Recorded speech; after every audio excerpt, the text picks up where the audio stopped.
The Palestinian militant group Hamas has carried out brutal acts of terror against Israeli civilians, and Israeli and American leaders are always keen to tell us how dangerous and evil Hamas is. The inhumanity of Hamas. I have no sympathy for Hamas. That keep shelling Israel with thousands of rockets and mortar shells. But what if I told you that Israel helped create Hamas?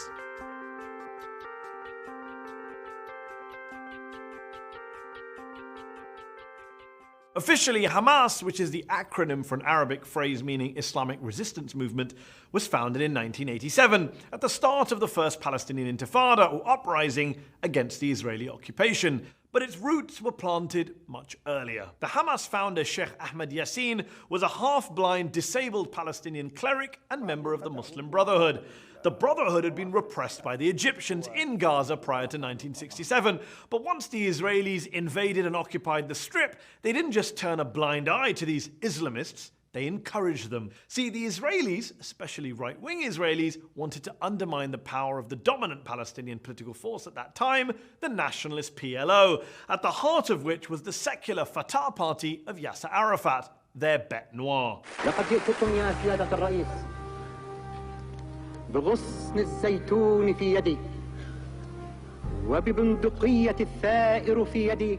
By empowering Sheikh Yassin and the Muslim Brotherhood, Israeli leaders thought they could divide and rule the occupied Palestinians, play them off against each other, secular nationalists against religious Islamists. So in 1978, when Yassin wanted to officially register his Islamic Association, which was basically the precursor to Hamas, the Israelis were only too keen to help. Yassin built and grew a network of Islamist social institutions across Gaza, including schools and clubs and mosques, and Israel helped fund some of those projects. Most American politicians have no clue about any of this, although the former Republican Congressman Ron Paul once made this point on the floor of the House. Hamas was encouraged and really started by Israel because they wanted Hamas to counteract Yasser Arafat. Arafat himself told an Italian newspaper, quote, Hamas is a creature of Israel. He even claimed that former Israeli Prime Minister Yitzhak Rabin admitted as much to him, calling it a fatal error. Now, you might be wondering, why should I believe mad Ron Paul or the famously shady Yasser Arafat?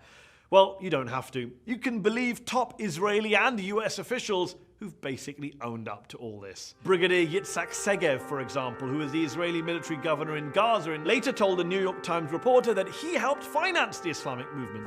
The Israeli government gave me a budget, he said, and the military government gives to the mosques. Colonel David Hakam, who worked in Gaza in the late 1980s as an Arab affairs expert in the Israeli military, has admitted that the original sin was Israeli support for Yassin in the late 70s. But at the time, he has argued, nobody thought about the possible results. Well, Avner Cohen did. Cohen was the Israeli official who was responsible for religious affairs in Gaza for more than 2 decades, and who now says, quote, Hamas, to my great regret, is Israel's creation. Yeah, Cohen's words. He actually wrote an official report to his superiors in the mid-1980s, warning them not to play divide and rule in the occupied territories and calling on Israel to, quote, break up this monster before this reality jumps in our face. But no one else on the Israeli side really took the possibility of blowback seriously at that time. They never do they? Hamas has since killed far more Israeli civilians than any secular Palestinian militant group, and its leaders have been pretty viciously anti-Israeli and even anti-Semitic in their rhetoric. لن نعترف بإسرائيل. لا مكان لكم بيننا ولا مستقبل لكم بين الأمم إنكم إلى زوال. Sheikh Yassin would eventually be assassinated by an Israeli airstrike in Gaza. Sheikh Yassin and its organization, the Hamas, are responsible to the killings of more than 400 Israelis. So the question shouldn't be why now. I think it should be why not before. Why not before? Well, because before, Israel was actually nudging and winking at Yassin and co., building them up as a rival to Arafat's Fatah. The die was cast for blowback. Blowback, incidentally, that they decided to double down on when they assassinated Yassin. You can hear the crowds chanting for Hamas, and any idea that this operation would actually suppress or diminish that organization seems to be ill-judged. The inconvenient truth is that Hamas is in part a creature of Israel's own making, an enemy that Israel spent more than 20 years helping to build up, and then spent the next 20 years, the past 20 years that is, trying to bomb, besiege, and blockade out of existence. The 3 Gaza wars fought by Israel against Hamas since 2008 killed around 2,000 Palestinian civilians and a dozen Israeli civilians. That's the real human cost of blowback. David Long, a former Middle East expert at the US State Department under Ronald Reagan, told journalist Robert Dreyfus, "I thought the Israelis were playing with fire. I didn't realize they'd end up creating a monster. But I don't think you ought to mess around with potential fanatics.